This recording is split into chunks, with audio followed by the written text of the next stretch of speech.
So ayan, habang nagpiprito tayo ng mukbang natin, makidot-dot tayo sa issue na to. Hindi ko alam kung trending pa to, pero ngayon lang siya dumaan sa FYP ko.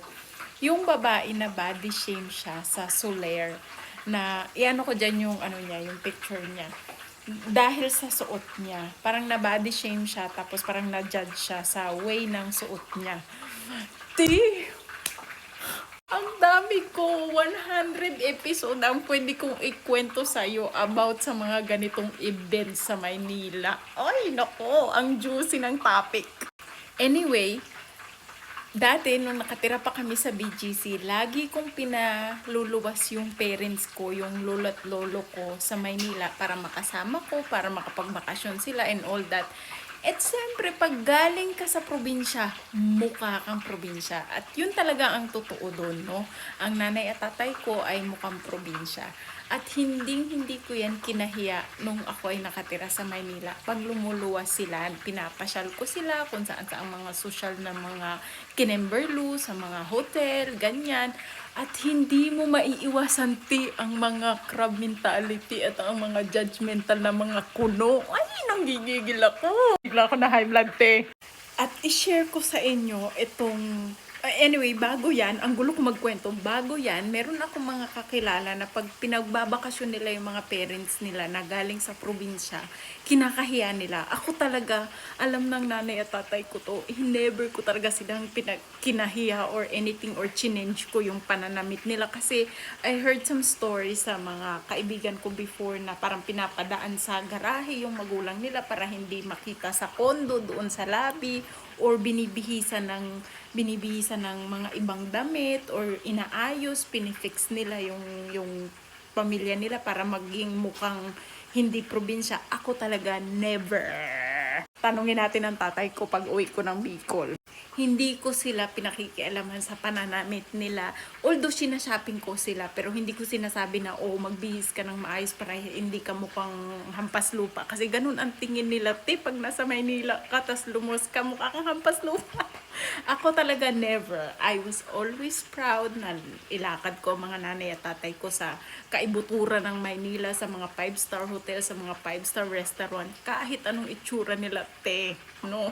Anyway, ito na high blood ako. Kasi ang dami kong experience na ganito. As in, ang dami kong kwento na ganito.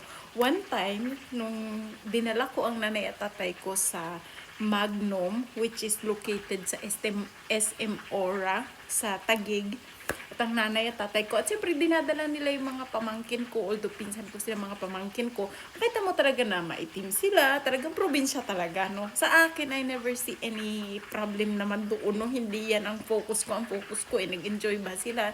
Nagustuhan ba nila ng restaurant? At lalo na ang tatay ko, hindi yan lumalabas din ng hotel. At ako, te, palaban ako. Sinasabi ko sa inyo mga kababol. Wag ako, te. Lalabanan kita. Lalo na pagdating sa parents ko, magsusuntukan talaga tayo. Anyway, ayan, nandun na kami sa Magnum, no? Papasok namin sa Magnum. Siyempre, meron doon parang receptionist bago ka makapasok sa loob ng Magnum. Ewan ko kung same pa rin today. Alam mo ba, te? Ang ate na-judge talaga ng bonggang-bongga. Hindi kami pinapasok sa ice cream place sa Magnum sa SM Aura. Kasi ang sabi sa amin ng receptionist, pagpapasok ka daw, dapat 8 kayo. Na high blood na ako, agad. Sabi ko, bakit naman 8? Pwede kang bumili ng isang Magnum. Hindi niya siguro maano na nakatira ako doon at alam ko na hindi kailangang 8 kayo para makapasok sa Magnum. Ice cream place lang to, te. Pwede kang bumili ng isang Magnum, isang ice cream. Hindi, you don't make sense. Anyway, na-high blood ng lola mo. Eto na ang problema ko. Ang tatay ko, alam na niya yan. Alam na ng nanay ko, pag ganyan na ang itsura ko. Pag nag-English na ako, alam na niya, palaban na ang ate mo. Ngayon, ang tatay ko nahihiya yan siya kasi lagi talaga ako nakipag-away before. Ngayon, sabi ko kay ate, hindi totoo na 8 kailangan para bumili ka ng ice cream at para umupo ka dun sa loob ng Magnum, no? Kasi ilang beses na ako dinala ko yung anak ko dun ilang beses na, te. Kasi nga nakatira kami sa BGC. Ngayon, pinagpipilitan niya na kailangan daw 8 kami. Eh, hindi nga kami 8, yung nanay, tatay ko, ako, at saka yung anak ko at pamangkin ko, 5 lang kami. So, hinahanapan niya pa kami ng 3 para makapasok at makabili ng ice cream. Sabi ko, I don't think so. Ilabas mo ang manager mo dito at kailangan ko siyang makausap. Sabay pumasok na ako sa loob. Alam nga namang paladkad, di niya ako palabas. Pumasok na ako sa loob kasi alam ko naman ang pwede ka doon pumasok. No, ilang beses na kami bumili ng Magnum doon.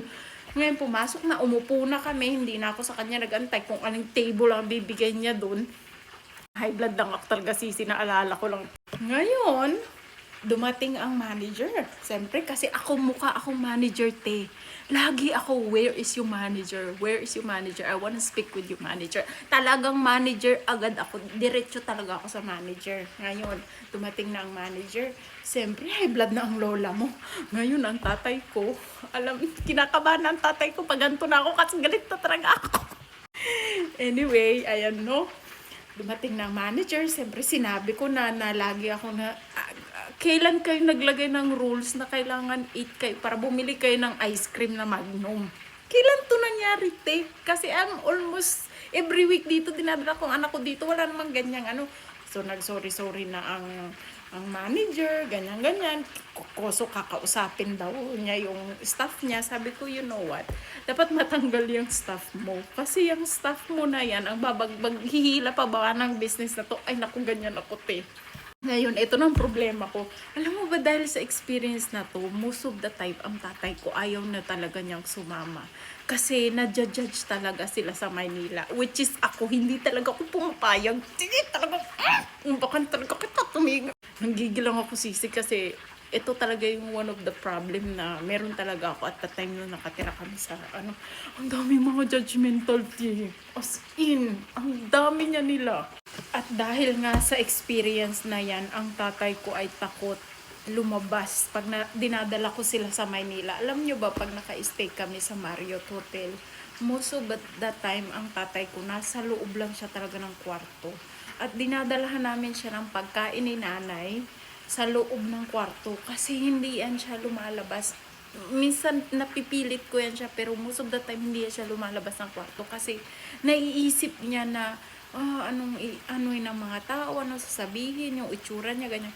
Dahil sa mga hypocrite ng mga buwisit na mga mukhang palaka na pag umuwi naman sila nasa 1-bedroom apartment sila at may mga utang din sila, no?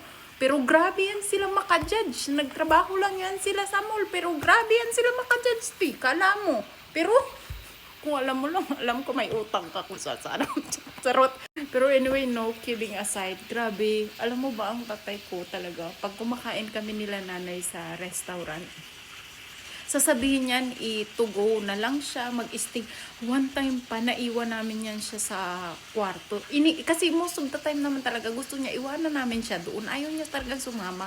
Alam niyo ba, bumalik kami ng nanay ko kasi sobrang gala namin doon around, pag uwi namin, madilim na ang kwarto namin. Sabi ko, bakit hindi ka nagbukas ng ilaw?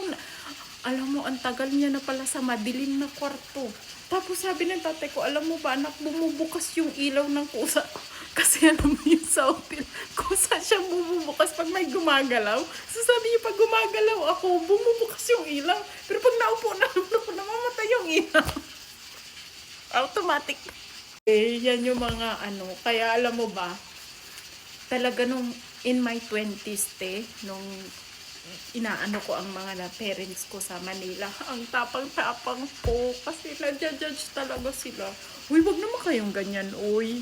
Hindi naman porket sila mukhang ganun, i-judge nyo na ng bonggang-bongga. Wag naman ganun. Pero alam nyo mga kababol, sobra talagang dami kong na-experience na ganito. Hindi lang sa akin, but most of the time sa nanay at tatay ko tuwing dinadala ko yan sila sa Manila. But anyway, bigla ko lang to naalala dahil sa issue na to ni ate. Pero tingnan mo naman si ate girl, ang ganda naman niya. Uy, pero nadja-judge pa rin. Uy, bawas-bawasan yung pagka-judgmental nyo, ha. Hindi porket nagtatrabaho kayo sa magarang lugar or sa pag uwi nyo naman ng bahay nyo, alam naman natin na nasa boarding house lang kayo. So, hindi porket nagtrabaho ka na sa 5-star hotel or sa ibig sabihin na you're above everybody. Kasi alam natin nangungupahan ka lang. At